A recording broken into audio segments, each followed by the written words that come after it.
Yo creo que una de las cosas mejores de la ciencia y sobre todo de la ciencia en los últimos años es que nos ha permitido entender con bastante claridad hasta qué punto todo está conectado. Es decir, la situación psicológica, emocional, biológica de una persona no son tres entidades completamente distintas, sino que están profundamente interrelacionadas. Esto hace que el ejercicio físico y la nutrición no se vean simplemente como cosas accesorias en la vida de una persona, sino como cosas fundamentales. Por ejemplo, sabemos que hay formas de alimentación que mejoran la depresión.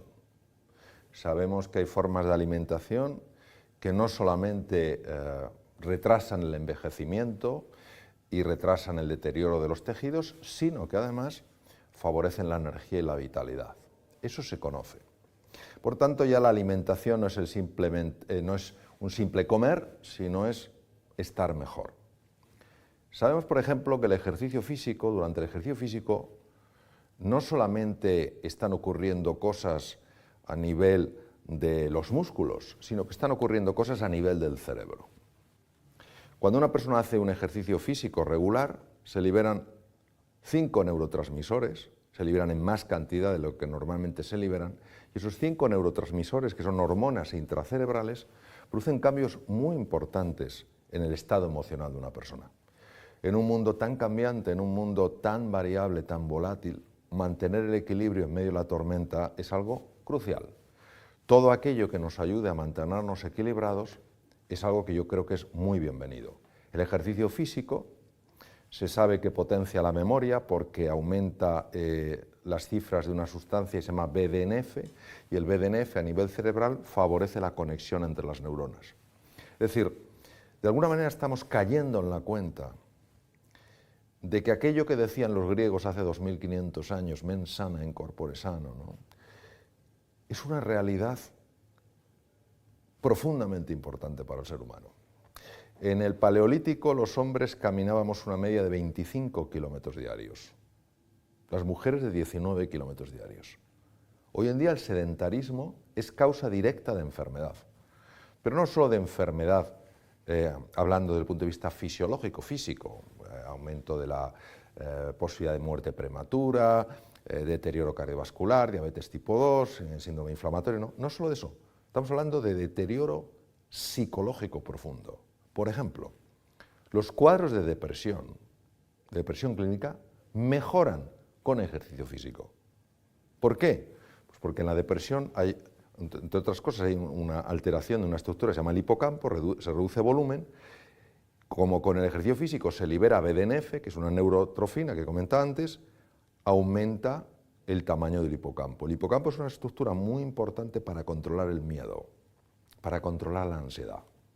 Por eso yo creo que esa sensibilización que hay hoy para el ejercicio puede que parte sea una moda y parte es, como decía antes, el darse cuenta de que estamos hablando de algo que es importante y que tiene un impacto directo en nuestra vida.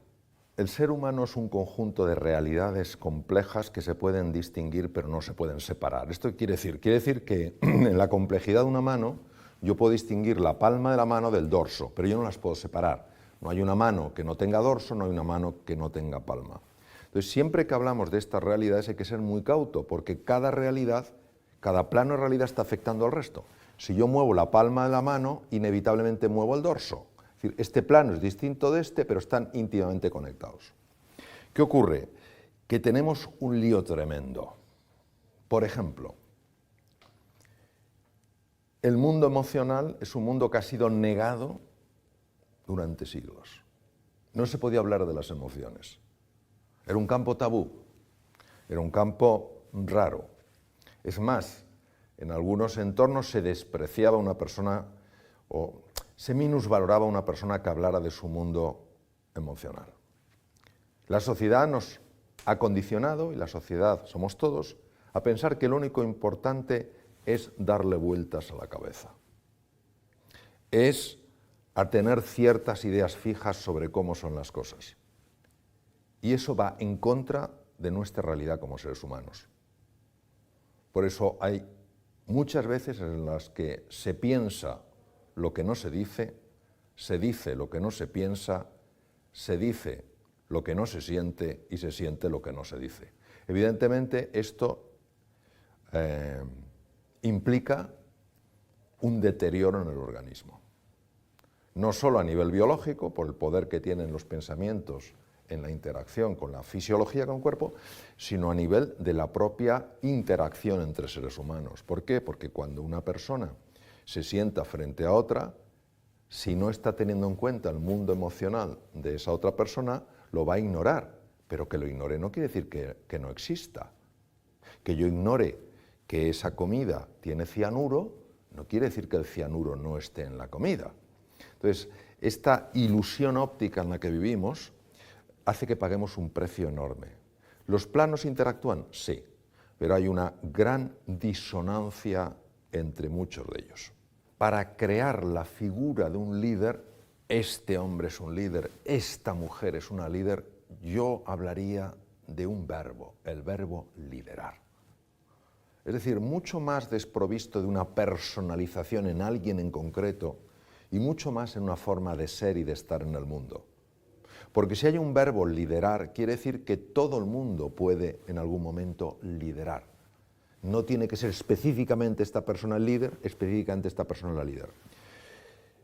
Cuando hablo de liderar, ¿de qué estoy hablando? Cuando hablo de liderar no hablo de mandar, no hablo de ordenar, hablo de inspirar, hablo de movilizar, hablo de favorecer que haya una alineación entre mente y corazón. Hablo de crear una visión compartida que sea ilusionante para todos, porque todos vean que avanzando juntos van a llegar más lejos. Es un liderazgo basado en el servicio, no basado en el estatus, no basado en el ego. No cabe duda que una persona que tiene un puesto alto en una organización, su capacidad de influir es mayor, pero no por ello aquellas personas que ocupan jerárquicamente un puesto más bajo tienen por qué considerar que el liderazgo no va con ellos o con ellas, porque es un verbo. Hoy voy a liderar, hoy voy a inspirar, hoy voy a movilizar con mi ejemplo, hoy voy a ver cómo ayudo a otros seres humanos a creer en su potencial. Entonces, al final, eso es lo que crea una cultura del liderazgo. Hay 4 cosas, y en esas 4 cosas se define la capacidad de un líder, de una líder, para influir. La primera es competencia. Tiene que ser competente en un campo. Yo soy médico. Es absurdo que me pretenda liderar hacia una nueva forma de entender la medicina a alguien que yo no vea que tiene una cierta competencia en el campo médico. Porque yo diría, ¿cómo me quiere llevar a este campo si no sabe nada? Entonces, lo primero que tiene que tener es competencia. Yo reconozco que esa persona es competente, es decir, no simplemente tiene una opinión, ¿no? Yo tengo una opinión, no. Tiene una opinión sustentada en un conocimiento y una experiencia de ese campo. No tiene que ser la misma experiencia que yo, pero yo reconozco que hay competencia. Lo primero es competencia. Lo segundo es tener una visión. Un líder, una líder tienen una visión que es inspiradora, que es ilusionante, es decir, vamos allí, incluso en situaciones tremendas que ha experimentado la humanidad. Lo mejor está aún por llegar. Hay una salida a este túnel. Si no hay una visión, no puede haber liderazgo. Porque ¿cómo vas a unar mentes y corazones en un propósito común si no hay ningún sitio al que llegar? Si no hay foco.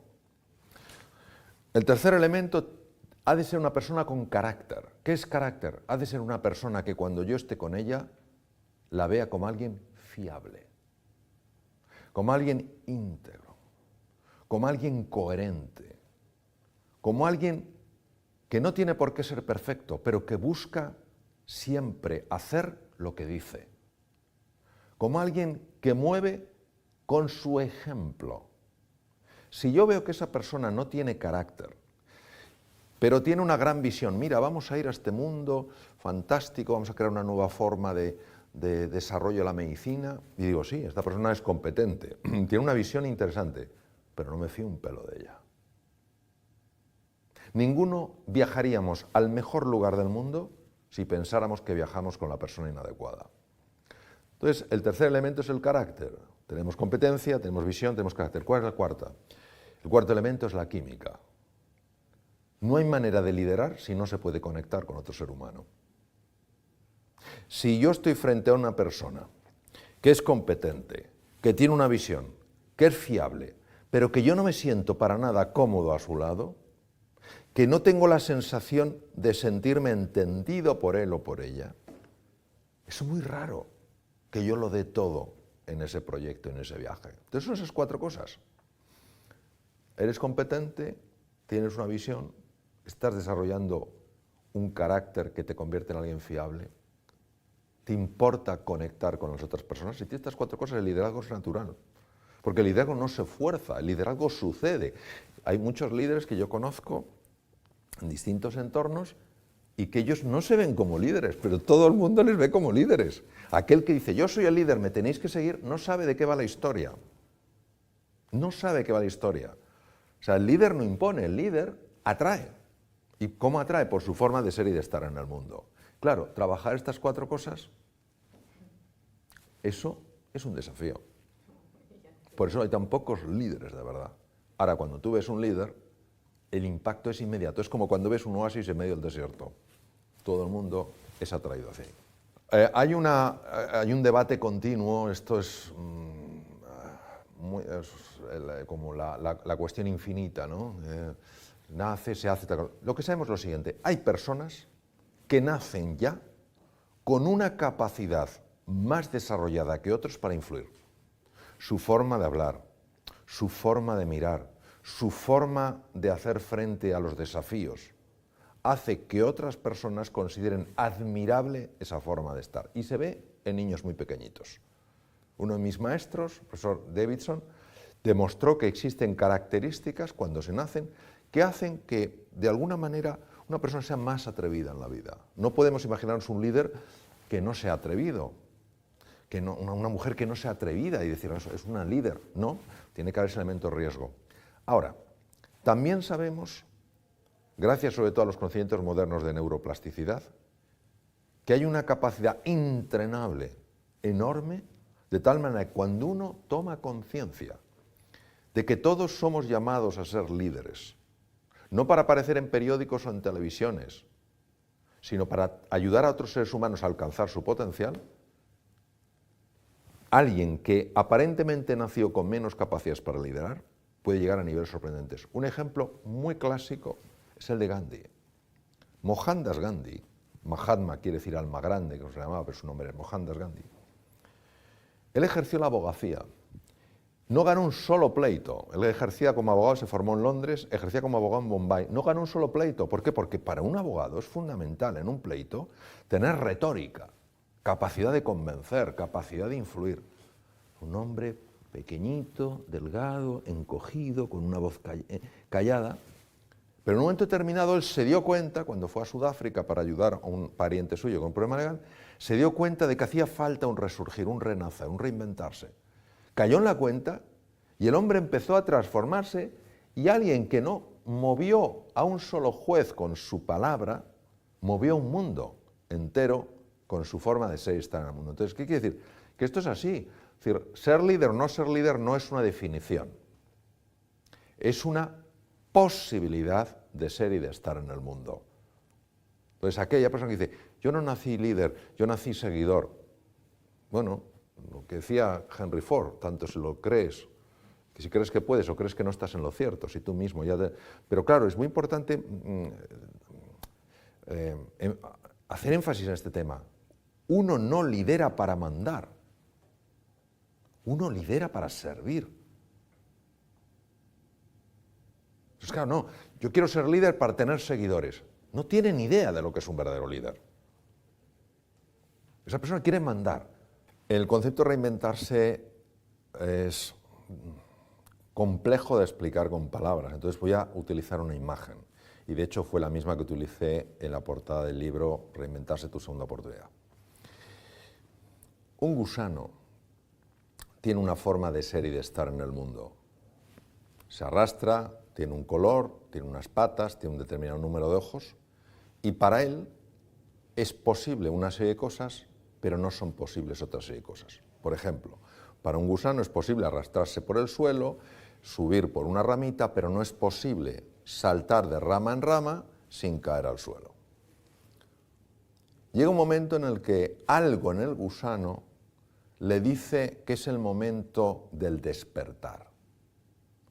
Entra en esa estructura, en su noche oscura, y despierta una posibilidad que estaba dormida y que era la posibilidad de volar.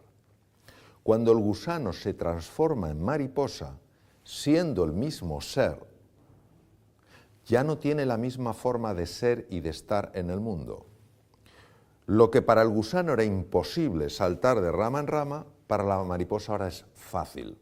De hecho, la mariposa tiene algo que físicamente es distinto al gusano, tiene alas, es más, tiene un número de ojos diferente, número de patas diferentes.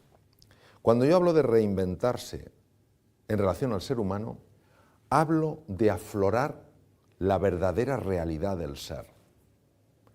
No quién te crees que eres, no cómo te has definido toda la vida, no cómo te ha definido la sociedad, sino en base a quién eres en realidad. La reinvención es un proceso, desde mi punto de vista y desde mi experiencia, apasionante, sencillo, pero nada simple, porque implica abrirse a que dentro de ti hay talentos, recursos y posibilidades que ni siquiera se te han pasado por la cabeza. Y estamos más cómodos en el juicio, en la etiqueta que nos hemos puesto, aunque esa etiqueta sea profundamente dolorosa. Esa es la paradoja de los seres humanos. Muchas veces, en lugar de vivir plenamente, vivimos vidas de callada desesperación, pero pensamos que no hay nada más. Reinventarse fue un libro que yo lo escribí para inspirar a otras personas, sobre todo en momentos de dificultad laboral, social, personal, de salud, para abrirse a que dentro de ellos había algo de excepcional grandeza. Hoy, en medicina, se sabe que cuando eso empieza a aflorar, el cuerpo empieza a mejorar y llega a curarse de enfermedades muy graves. Y esto no es algo esotérico, muchas de estas cosas yo lo aprendí en centros médicos en Estados Unidos, es decir, no es algo esotérico, tal cual, no, es una realidad. Pero preferimos seguirnos definiendo como siempre nos hemos definido.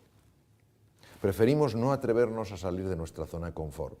Preferimos el mal conocido que el posible bien por conocer. Entonces lo que pasa, que lo dice, no, yo es que soy una persona mediocre. Tú no naciste para ser mediocre. Tú naciste para la grandeza. La grandeza no es el éxito, el ganar una fortuna, el que la gente te señale, este es muy importante.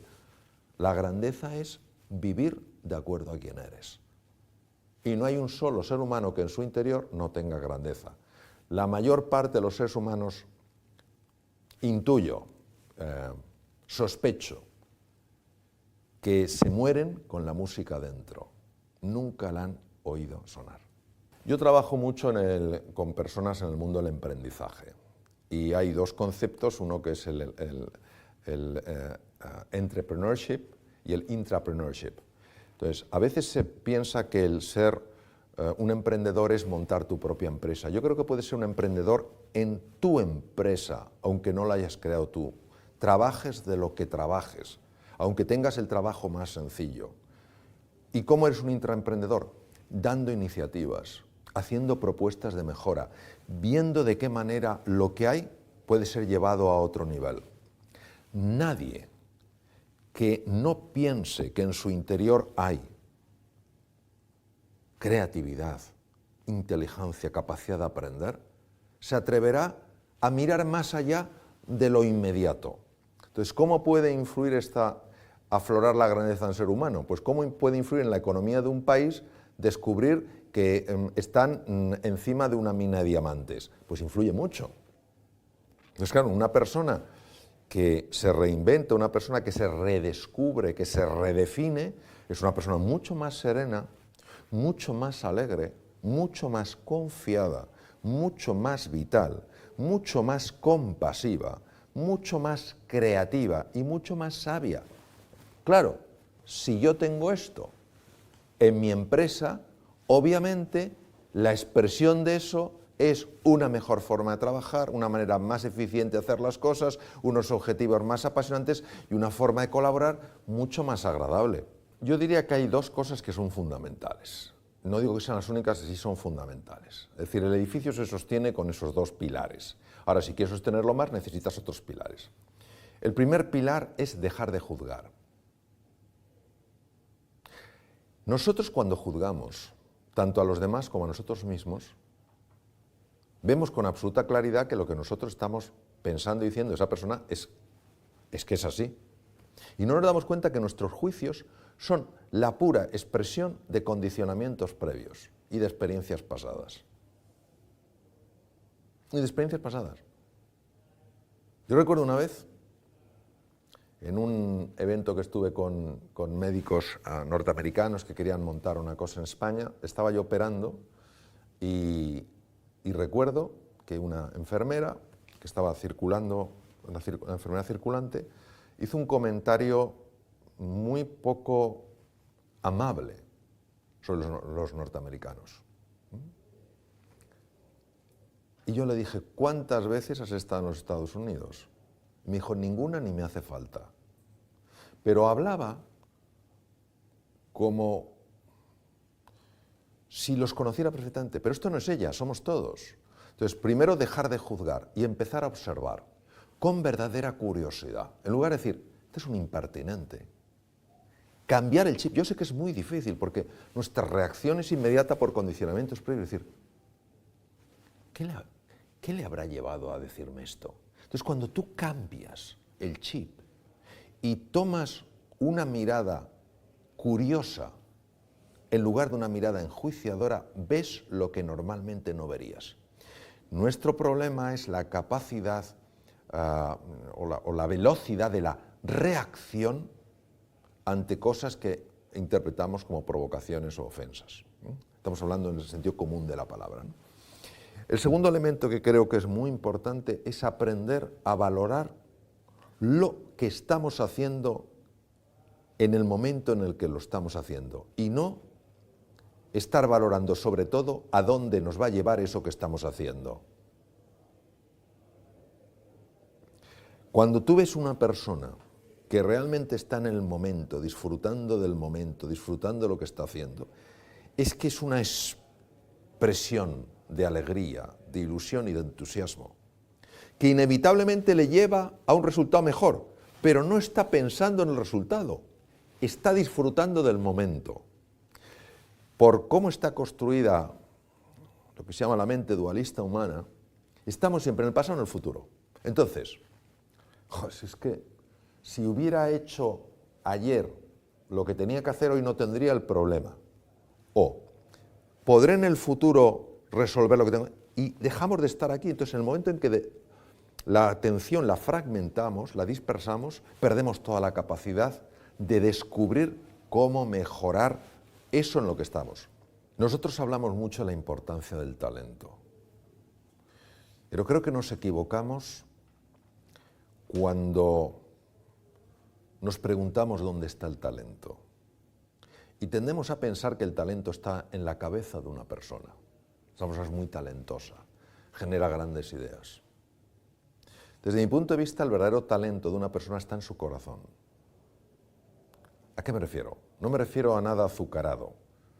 Me refiero a que si tú a un niño en una escuela, a un niño que aparentemente no tiene talento, consigues entusiasmarle en algo, consigues transmitirle, yo creo en ti, tú tienes posibilidades para florecer en la vida. Lo que digo es que cuando el corazón se enciende, la cabeza sigue el ritmo. Pondré un ejemplo para no extenderme. El mejor neurocirujano infantil del mundo, hace poco se ha retirado, bueno, hace unos pocos años se ha retirado, el profesor Ben Carson, hombre de color, abandonado por su padre al poco de nacer, vivió en Detroit, yo he vivido en Detroit, una ciudad con un enorme componente de violencia, la persona con todas las cartas necesarias para acabar en una prisión. Chico violento, apodado el tonto de la clase de Dummy Boy. ¿Cómo es posible que este chico sin recursos se convirtiera en el mejor neurocirujano del mundo, neurocirujano infantil del mundo, jefe de departamento en la Johns Hopkins en Baltimore, Maryland, y la persona que diseñó operaciones neuroquirúrgicas que nadie en el mundo se les había ocurrido cómo hacerlas y que dieron solución a problemas hasta entonces inabordables? Porque su madre y su profesor de ciencias creyeron en él. Porque buscaron qué le apasionaría ser, y le apasionaría ser algo imposible para un chico de sus características: médico. En la Universidad Americana es complicadísimo. Y mantuvieron la fe en él hasta que esa fe que los demás ponían se quedó en su corazón y su corazón empezó a despertar a su cerebro, y el tonto de la clase acabó el número 1 de su escuela, uno de los 2 mejores estudiantes de todo el estado, fue becado por la Universidad de Yale, los mejores del mundo, y acabó haciendo la residencia en neurocirugía en la Johns Hopkins y siendo el jefe de neurocirugía infantil con apenas 30 años y convirtiéndose en el mejor neurocirujano infantil del mundo. Es decir, el talento está en ayudar a los demás a creer en sus posibilidades y ayudarles a encontrar su camino. Mientras sigamos pensando que el talento es una cosa solo de la cabeza, este es el listo de la clase. No, la cabeza y el corazón van unidos, lo que el corazón quiere sentir, la mente se lo muestra. Pero nuestra cultura a esto le presta poca atención. Y cuando vemos un niño que se sale, cuando era un niño tremendamente limitado, decimos, ha tenido suerte, no indagamos, no profundizamos. ¿Qué ha ocurrido en esta relación? ¿Qué ha hecho que sea diferente? Entonces, por eso pienso que en la empresa, claro que son importantes los recursos cognitivos, pero si quieres llevarlos a otro nivel, hay que conseguir que las personas estén apasionadas en los proyectos, que se sientan seguros en sus trabajos, que se sientan valorados, que no se sientan ninguneados, que nadie favorezca que se sientan unos inútiles, porque entonces no importa lo inteligentes que sean, o en expresión o en potencialidad, que no florecerán. Yo creo que el futuro de las relaciones laborales es el mismo que el futuro de la humanidad. No tienen futuro si no conseguimos transformar el ver a la persona como un medio por ver a la persona como un fin. Toda persona en una empresa que se sienta vista como persona va a trabajar con una ilusión, con un compromiso, con una determinación, que no trabajará si se siente visto como un objeto, si se siente visto como un medio para conseguir cosas. Entonces, la empresa y la sociedad tendrá futuro si se humaniza. La empresa y la sociedad no tendrá futuro si sigue deshumanizándose. Entonces, no veo una diferencia entre la empresa y la sociedad. No, la empresa va a tener el mismo destino que la sociedad, porque la empresa está en la sociedad, la empresa construye sociedad y la sociedad construye empresa. Están tremendamente unidos. ¿Que valoramos más a las personas? ¿Que creemos más en ellas? ¿Que pensamos que todo ser humano, no importa si está haciendo la labor más humilde o la labor más sofisticada, lo puede hacer de una manera excelente? Vamos, iremos como motos. ¿Que seguimos tratándonos a patadas? No tenemos futuro. No importa lo que avancemos tecnológicamente, no tendremos futuro. El ser humano ha avanzado inmensamente desde el punto de vista tecnológico y científico en los últimos años. Ha avanzado muy poco en su psicología. Sigue habiendo violencia, sigue habiendo egoísmo, sigue habiendo dosis inmensas de soberbia. El consumo de ansiolíticos y antidepresivos es escandaloso. Hablamos de millones de envases. todo avance tecnológico es bienvenido, pero tiene que ir acompañado de un avance psicológico, porque si no lo hay, no habrá ética. Y un avance tecnológico sin ética es peligroso, porque entonces no se utilizará para el bien de la humanidad, se utilizará para otras cosas ya más sospechosas. Entonces, por eso creo que es muy importante retomar, relanzar la importancia del humanismo en la vida, de tratar a los demás como personas, si no es tratarles con palillos, es ser un poco sensibles a su mundo emocional, es ver si están a gusto, cómo podrían estar más a gusto, es pasar un poco de tiempo porque tienen una persona enferma para que sepan que sí que te importa y no que solo te importa lo que ellos hacen, ellos son un medio para hacer. Y esto puede ser a todos los niveles de la empresa, o sea, no quiere decir que sea un nivel más bajo jerárquicamente, es cómo nos tratamos unos a otros, esa es la clave. Vamos a ver, la palabra filosofía quiere decir amor a la sabiduría, es decir, lo más importante no es qué tan inteligente seas, sino qué tan sabio seas, porque la sabiduría es perspectiva. Entonces, ha habido muchos filósofos a lo largo de la historia que se han hecho planteamientos. Entonces, yo no conozco de los que he leído ninguno que diga, este para mí es el definitivo. Ves cosas que te llaman la atención y tú lo cribas y dices, ¿tiene sentido? Para mí no tiene sentido. Entonces, para mí Ortega y Gasset hay cosas que me gustan mucho y cosas que me gustan muy poco. Por ejemplo, me gusta muy poco cuando dice que el ser humano es su historia. Es decir, como que si no tienes tu historia, no tienes un humano. Es decir, si no tienes un pasado, no tienes un ser humano. Yo creo que el ser humano es mucho más que su historia. Yo creo que el ser humano es capaz de reinventar su vida, no ser simplemente una consecuencia de historia. Pero tiene cosas que son espectaculares y a mí personalmente sí me impactan. Y tienen mucho que ver con lo que hemos visto. Por ejemplo, Ortega y Gasset, y tiene que ver mucho con la pregunta del liderazgo, nace o se hace, dijo, no somos un participio, sino un gerundio. No estamos hechos del todo, sino que nos vamos haciendo.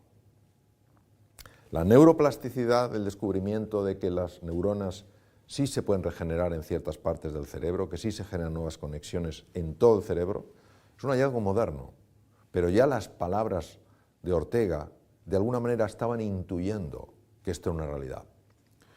Por otra parte, Ortega tiene conceptos muy interesantes como hasta qué punto nuestras creencias generan nuestros límites, ¿no? Entonces, él decía, no tenemos creencias, en las creencias estamos.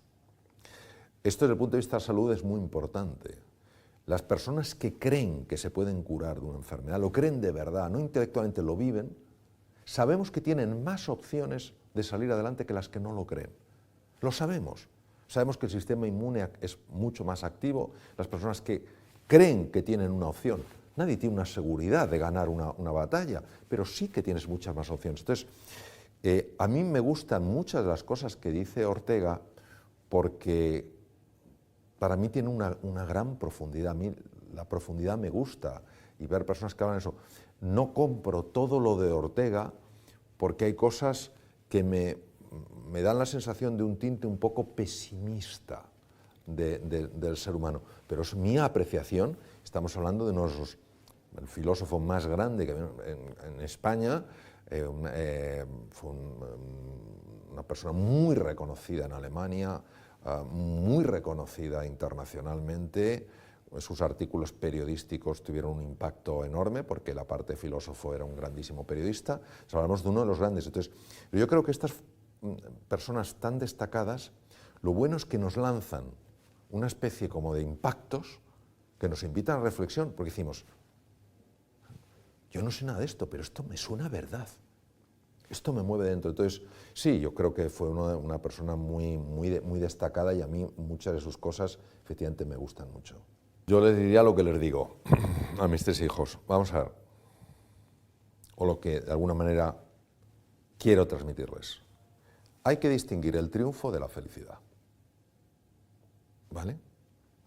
El triunfo lo marca fundamentalmente aquello que colma los sentidos. Es decir, si yo puedo viajar en un buen coche, viajar cómodo en un avión, llegar a los sitios y que me reciban con afecto, etcétera, etcétera, esto obviamente es agradable a los sentidos. si lo que como está frío, está duro, si viajo en un avión donde tengo las rodillas en la boca, llego a un sitio y me ignoran como si fuera un perchero, esto obviamente para los sentidos no es agradable. Nuestra sociedad marca lo que es el éxito, lo que es el triunfo. Y el éxito, el triunfo que marca es fundamentalmente ser una persona importante. Una persona que tiene éxito es porque es alguien importante. ¿Cómo sabes que es importante? Pues porque es reconocido, porque es una persona que normalmente no tiene angustia económica, porque una persona... Entonces aquí es donde llama la atención lo siguiente. Hay personas que desde el punto de vista social no tienen éxito, pero se les ve muy contentos, se les ve muy alegres. No hablo de personas que estén en el sueño del opio, hablo de personas que transmiten una alegría, transmiten una ilusión, y dices, bueno, esto que resulta hasta, entre comillas, ofensivo. Diciendo, oye, pero vamos a ver, tú eres un fracasado. Y hay personas muy reconocidas y que por dentro están hechas polvo. Entonces, confundimos dos conceptos, el éxito y la felicidad. El éxito colma los sentidos, la felicidad colma el corazón. Hay un científico muy conocido a nivel internacional que tiene un hijo que podía haber sido apoyado por su padre y meterse en la carrera más importante, ser una persona reconocida, y decidió quedarse en un pueblo fabricando bicicletas y arreglando bicicletas. Y lo pone como ejemplo diciendo, mi hijo es feliz. De cara a la sociedad, es un fracasado, pero este chico es feliz. Entonces, claro, ¿qué es más importante? Yo creo que es mucho más importante ser feliz. ¿Es incompatible ser feliz con tener éxito? No. Yo creo que tenemos que buscar una fórmula equilibrada donde tú tengas pues, tus sentidos adecuadamente colmados y a la vez tu corazón colmado. Nunca olvidaré en El Hormiguero una vez que le preguntaron a Ferran Adrià, le preguntó Pablo Motos, ¿qué hay que conseguir para tener éxito? Y él dijo, no es el éxito, es el ser feliz. Dije, ahí está. Este lo tiene claro. Entonces, ¿qué pasa? ¿Que puedes o no tener éxito? Me acuerdo una vez en un programa, un máster, que yo era profesor, estamos hablando de este tema y una alumna levantó la mano y dijo, pues yo conozco un tío que es un fracasado. Digo, cuéntame su historia. Dice, este hombre quería escribir un libro. Era su pasión. Bueno, sigue. ¿Y lo escribió? Sí, lo escribió. Dice, pero fíjate lo fracasado que es, que ha vendido 200 ejemplares. Y le dije, ¿y él cómo está? Y dice, él está encantado, está feliz, por escrito su libro. Digo, entonces, ¿por qué le llamas fracasado? ¿Por qué le llamas fracasado? Es que alguien que venda 2 millones de libros y por dentro esté hecho polvo,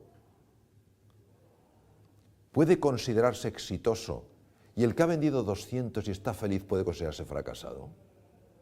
¿Cómo estamos utilizando el lenguaje? Deja que cada uno defina sus propias directrices. Entonces, yo no lo pondría como dos opuestos, ni mucho menos, pero sí creo que hay que encontrar un balance. Encuentra un nivel de éxito que no sea incompatible con tu felicidad. Porque cuántas personas aspiran, y cuando llegue allí yo seré feliz, y llegan y están completamente vacíos. Todo el mundo les ve llenos y sonríen, pero dentro no están bien. Pero hay gente que llega muy lejos, caso de Ferran Adrià, vamos, que ha sido uno de los grandes en la marca España, y es un tío muy feliz. Cuando hablas con él, es entusiasta y tal cual. O hablas, por ejemplo, con Valentín Fuster, el mejor cardiólogo que hay en el mundo, director del Mount Sinai de Nueva York. Y es un hombre tremendamente exitoso, y hablas con él, y en mi experiencia es un hombre pues que está lleno de un montón de cosas que colman el corazón. Entonces es encontrar ese equilibrio. Pero mucho más buscas el equilibrio, o encuentras equilibrio, yo creo que si te enfocas en la felicidad, en lo que colma el corazón, que si te enfocas en lo otro. Esta es una pregunta de tremendo calado y voy a intentar ser muy preciso porque se está convirtiendo en una moda y todas las modas me generan inquietud. Vamos a ver. La mente humana por una condición que se llama dualismo, que no vamos a entrar aquí, lo que se llama la mente dualista, es una mente generadora constantemente de ruido. Cuando yo trabajaba de cirujano en Estados Unidos, enfrente de mi hospital estaba el Hospital Deaconess y había un cardiólogo que fue en realidad el primero a nivel mundial que hizo estudios de estas metodologías. Y yo hablé con él y estudié con él. Y este hombre me decía en aquel momento, hace muchos años, algo que yo no entendía. Me decía que él a sus enfermos cardiológicos que iban a cirugía cardíaca, les enseñaba a no dejarse arrastrar por los pensamientos. Y yo, en mi nivel de conciencia de entonces, decía, pero si los pensamientos son la pera, ¿qué sería el ser humano si no pensara? Y siempre me llamó porque él decía the disturbing train of thoughts, el tren de pensamientos perturbadores. Y me decía también que cuando sus enfermos aprendían esto y después de la cirugía cardíaca, tenían menos complicaciones y menos arritmias, incluso estando intubados y por tanto inconscientes. Y yo en aquel tiempo, hablo hace varias décadas, yo no entendía qué tenía que ver con eso. Conforme he estudiado más la mente humana y he estado con grandes maestros del mindfulness, todos estos temas, me he dado cuenta de que la mayor parte de la mente la utilizamos para meter ruido, para angustiarnos por el pasado y preocuparnos por el futuro. Y al final dejamos de estar en el presente, que es donde sucede realmente todo. Y claro, si yo estoy despistado, están pasando cosas que no las puedo ver. Y si encima estoy angustiado o estoy frustrado, estoy generando daño biológico. Entonces el mindfulness es una parte de la meditación, lo que se llama shamatha, que lo que hace es estabilizar la atención. ¿Cómo estabilizar la atención? Yo no puedo ver nada nuevo si no miro de una forma nueva. El shamatha, el mindfulness, que es la forma anglosajona de llamarlo, el mindfulness lo que hace es ayudarte a fijar la atención fundamentalmente en la respiración y en el cuerpo. Cuando tú mantienes la atención ahí, los pensamientos se ven sin energía. Y claro, intentan bombardearte, te intentan llevar, pero tú te das cuenta y vuelves. Entonces, claro, esto se viene practicando desde hace al menos 2500 años. ¿Por qué ahora está teniendo tanto impacto? Porque 3 científicos, uno de mis mentores, Herbert Benson, cardiólogo de la Universidad de Harvard, profesor John Kabat-Zinn, formado en el MIT, y el profesor Richard Davidson, se dedicaron a estudiar qué pasa biológicamente en una persona que está entrenando su atención. Y se dieron cuenta, primero, de que hay mejoras en la salud, que hay reducción en la reactividad emocional y que hay una potenciación de la creatividad y de la capacidad para ver las cosas con claridad. Obviamente, si tú bajas la irritabilidad de una persona, mejoras su salud, mejoras su creatividad y haces que sea una persona con la que es más fácil conectar, esto en un entorno empresarial se nota. Se nota porque baja la incidencia de enfermedad, por supuesto de bajas laborales, bajan los niveles de depresión, bajan los niveles de ansiedad, se potencia el sistema inmune, mejora la relación interpersonal. Hasta que la ciencia no empezó a estudiar esto, la sociedad lo veía como algo perteneciente a filosofías, sobre todo ancladas en el budismo y en el taoísmo, que poco parecía que tuvieran relación con el mundo de hoy. Cuando estos 3 científicos dijeron, vamos a ver qué pasa practicando esto sin ningún tipo de connotación espiritual, sino solamente a nivel de estudio científico, ver qué pasa, han visto cosas sorprendentes, cambios en la estructura del cerebro, potenciación de la capacidad del sistema inmune para atacar tumores. Y claro, cuando la ciencia, que es para nosotros lo que da credibilidad a las cosas, ha dicho, señores, olvídense de la dimensión más trascendental, el que quiera que la busque, pero que sepan que esto funciona así, vamos a prestar atención. Por eso, algunas personas más tradicionales del mundo del budismo, pues decían que, bueno, que esto se estaba como instrumentalizando demasiado. Pero en el fondo, todo lo que ayuda al ser humano a estar mejor, realmente mejor, no a tener más, no a ser más poderoso, sino a estar mejor por dentro, yo creo que ha de ser bienvenido. Lógicamente, hay personas que no se quedan en la salud física, en la mejora de la creatividad, en la mejora de la productividad, sino que además quieren avanzar más, quieren conocerse más, quieren saber lo que hay dentro. Entonces es lo que se llama el Vipassana, que va más allá del mindfulness, es un paso más allá, donde te metes dentro y empiezas a entender con más claridad la dinámica de la mente. Hoy el mindfulness, por ejemplo, es algo practicado enormemente en todo Silicon Valley. ¿Por qué? Porque es fashion. Todo tiene un componente fashion, pero fundamentalmente porque en Silicon Valley hace falta interactuar con grupos muy diversos, porque hay que ser tremendamente creativo, porque hay que adaptarse a niveles de cambio tremendos. Entonces, es una cosa muy establecida. Claro, en hospitales como el que estuve yo en Estados Unidos, en universidades muy reconocidas en el mundo, ya son cosas que se enseñan a los estudiantes de medicina para que se lo enseñen a sus enfermos. Es decir, ya no es algo que pueda tener para nosotros una percepción esotérica, y eso ha hecho que el mindfulness esté entrando con gran fuerza en las empresas. Y yo creo que es muy importante que entre en la sociedad. Quien quiera profundizar más en la parte trascendental de la persona, adelante. Quien quiera quedarse ahí, mientras la ayude, fantástico. Yo creo que todo ser humano necesita fundamentalmente dos cosas: que se le entienda y que se le quiera.